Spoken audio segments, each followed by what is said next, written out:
It is time for the 18th election in India. This process can potentially change the quality of daily life of individual citizens and transform the image of India. Let us try to understand the truth behind this statement. Indian election is supposed to be the most expensive in the world. The total expense in this election is estimated to be 1 lakh crore Indian rupees. 1 lakh crore is written as the number 1 and 12 zeros after that. The amount is equivalent to 13 billion with a B US dollar. This amount is beyond the imagination of common people like us. Yet, let us try and use our imagination to get an idea of this election expense that India incurs every 5 years. To make it even more simple, imagine 1 crore, that is 10 million crorepati or millionaires earn 1 crore rupees of $120,000 per year. Yearly income of 100,000 crorepati is required to meet the expenses of Indian election. To keep Indians safe, the government of India for the year 2024-25 has allotted an amount of 7 lakh crore rupees in their defense budget. This amount will be spent to import arms and ammunition, sophisticated missiles and air defense system from other technologically advanced countries instead of building the defense industry at home. Budget for education for the population of 140 crore is reportedly rupees 1,20,000 crore. The budget for health is half of that is 60,000 crore.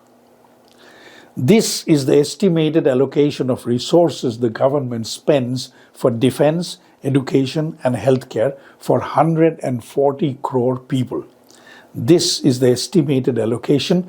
The trend is basically the same observed during the last 75 years since 1947. This distribution of resources seems to suggest that government feels that over the last 75 years, population of India has become so educated and healthy that they do not need to use much national resources in that sector, since India is surrounded by dangerous enemies like Pakistan and China. Therefore, in the interest of urgency, security of the nation is of prime importance. Hence, military hardware has to be imported urgently rather than manufacture inside the country. Now let us discuss bits and pieces of information on the nature of registered voters. Of the 140 crore population, the registered voters are estimated to be about 100 crore. These voters elect 543 contestants in the parliament. This is the 18th election in India. Since 1947, 17 more elections have been completed so far. The first one was conducted in 1952. Since then, every 5 years, one election was conducted. 16th election was held in 2014.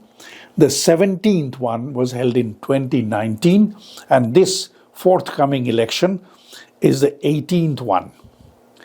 Considering the volume of the whole exercise, the entire process will take about 82 days to complete. This feature alone is used to brand India as the largest democracy in the world. A social system is generally branded as democracy as a nation adopts the practice of electing representatives in their public offices. Beyond that, no other criteria are considered as the eligibility for qualifying a system as democracy. That India is considered the largest democracy in the world is simply because a tradition has been established whereby common people are allowed to elect their representatives in the parliament. It is to be noted, however, in most of these democratic systems, contenders of the public offices generally belong to a political party. Most of the political parties represent a class, which means the parliament is controlled by the representatives of social classes. Public may exercise their voting rights to change political parties that form a government. This process do not allow change of policies in favor of the masses of the society.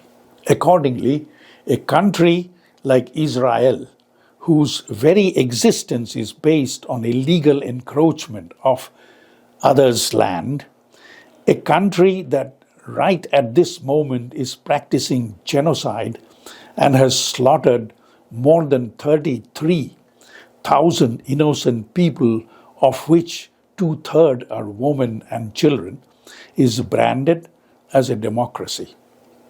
Why? Simply because they practice a system of electing representatives in public offices. Whereas, even though Russia observes election at regular intervals, their system is not considered as democracy but branded as dictatorship or autocracy. This classification and branding have been established due to domination of Anglo-American West in the world since the end of last war in 1945. Therefore, countries like India and South Asia that are appendages of the West are considered democracy. The matter, therefore, is not what is being done, but who is doing it. Most of the democracies operate on this principle. In India, 140 crore population is represented by 543 elected members of parliament. This implies every single parliamentarian is expected to represent the interest of 2.5 crore Indians. To make it more understandable, imagine one single person is assigned the representation of whole of Australia. The Indian electoral system is roughly comparable to that. Common people have been made to believe the main purpose of election is that their representatives are supposed to work together in the national interest to achieve certain social, cultural, financial facilities so that every single member of the nation will be able to enjoy dignified, decent social life, and that nation will be able to make lasting contribution to the world. Theoretically, any responsible cultured government remains duty bound to work and achieve this goal for the nation. Examples of some of the facilities that a given government is expected to accomplish in behalf of the nation are the following. First, a decent earning for common people to lead a decent life. Second, healthcare facilities at the national expense. A third, a mother tongue based schooling of international standard at the national expense. Fourth, a dignified public pension system. Fifth, dignity and financial security for women. Six, decent civilized public infrastructure. This massive expense for the process of election is aimed to ensure that the services and privileges are to be enjoyed by the public in their daily life. Out of this anticipation, the people select representatives in the public offices.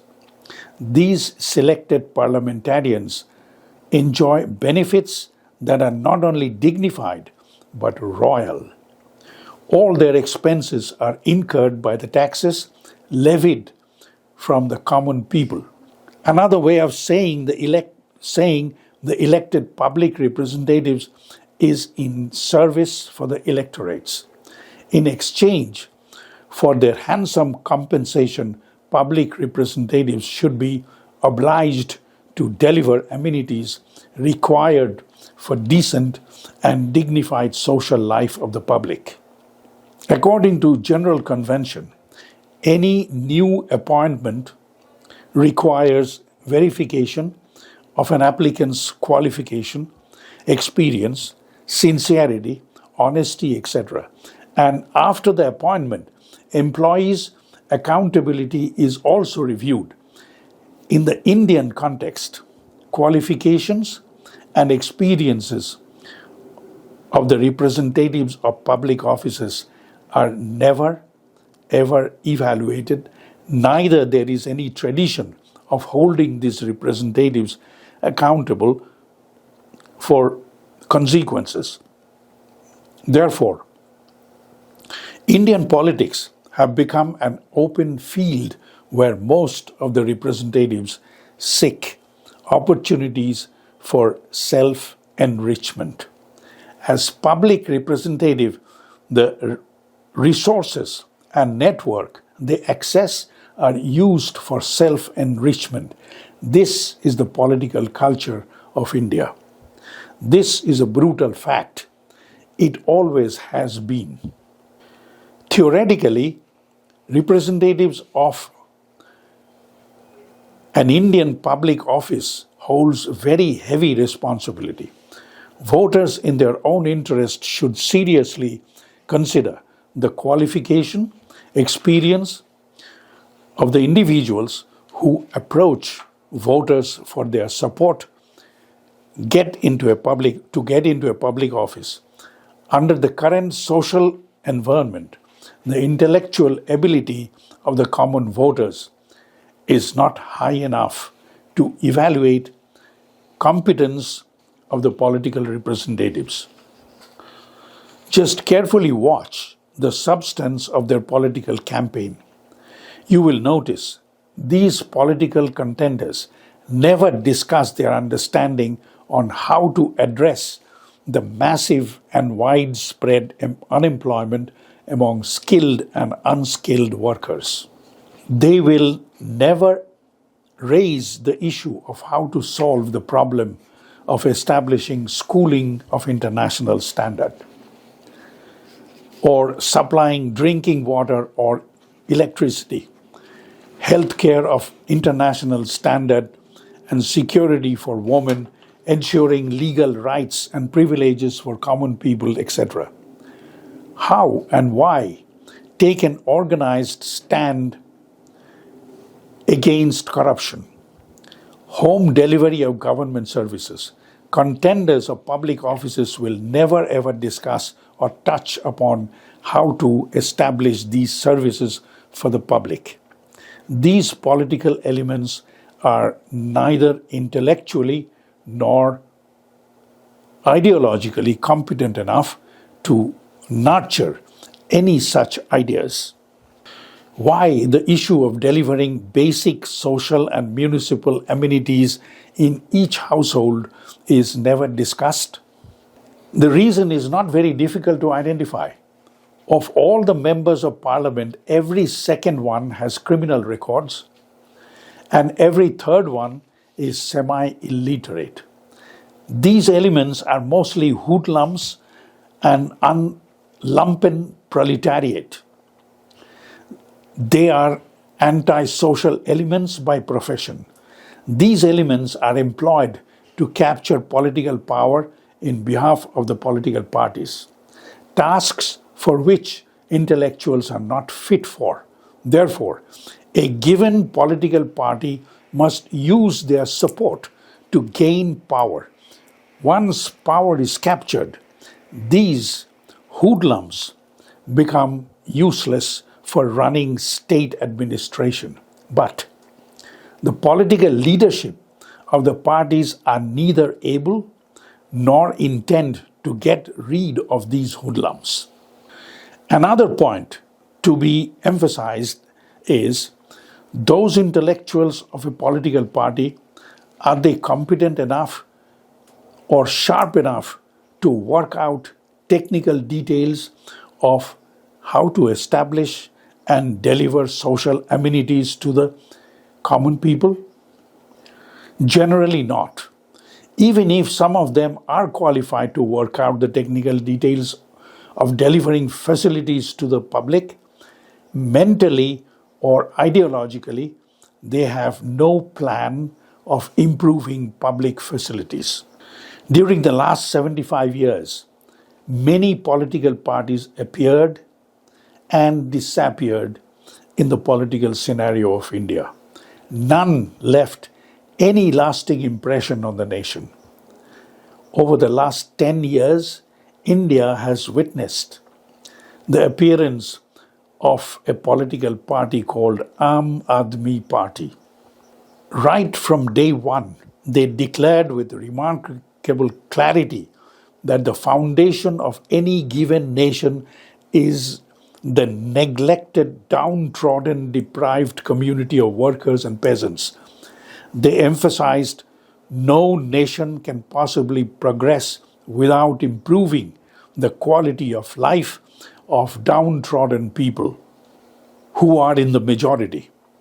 They declared that not political party or leaders, but right kind of schooling of these people can change the extent of influence of a nation exerts in the world.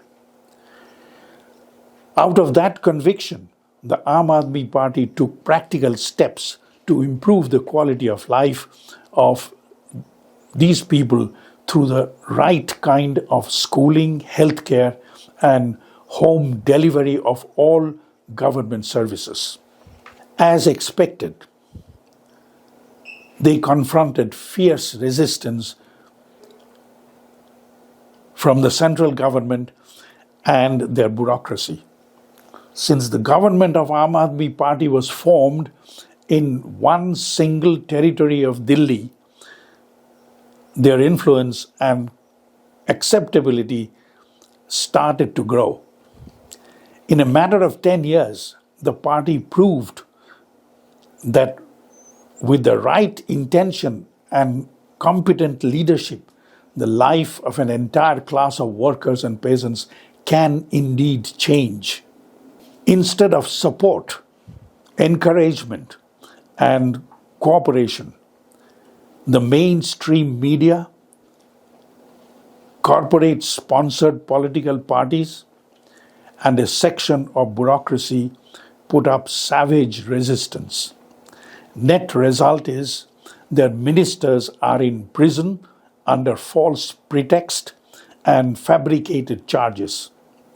When one looks at the political scenario of India, a territory of 3 million square kilometers, enriched in so much natural resources, such huge human resources enriched with 10,000 years of civilization, that nation is being led by swindlers and criminals. These anti-social elements have taken control of the state power. Indians must not forget that our massive human and natural resources and huge land mass, if not protected by nation's own power and professionalism, then some other force will inevitably encroach and take control, as it happened in the past. Those who have eyes can see the process has already started. The community of modern Mir Jafar have closed ranks with foreign masters and are already busy planning to take control of India. Therefore, in your own interest, use your best judgment before casting your valuable vote. Thank you for watching. If you like this video, be sure to like, comment, and subscribe to my channel. See you on the next one.